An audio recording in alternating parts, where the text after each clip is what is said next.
Welcome to Kenton's videos. Enjoy the video. In this video, I will show how to make oats cookies at home without egg. Preheat oven to 350 degrees F and line a baking sheet. Mash 1 ripe banana or use 1/3 cup applesauce as the egg substitute. Mix 2 cups rolled oats, 1/2 cup sugar, 1/4 cup melted butter or oil, and a teaspoon baking powder.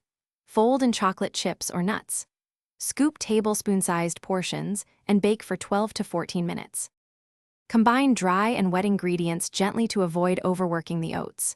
Use a spatula to fold in flavors like vanilla, cinnamon, or cocoa for extra warmth. If the dough feels crumbly, add milk 1 teaspoon at a time until it holds together.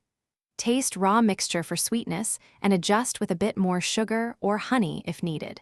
Chill the dough briefly for thicker cookies that spread less while baking. If this video is helping you, please subscribe and give it a like.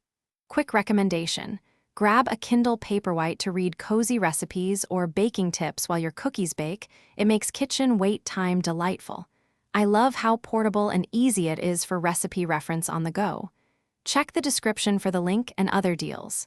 Thanks for the support. Now let's get back to the video. Place scooped dough on a prepared sheet and flatten gently with a fork for even baking. Bake at 350 degrees F and watch for golden edges and slightly soft centers to avoid dryness. Let cookies cool on the sheet for 5 minutes so they firm up, then transfer to a wire rack to cool completely. Store cooled cookies in an airtight container for up to 4 days or freeze for longer storage. Thanks for watching. Consider subscribing if we helped you.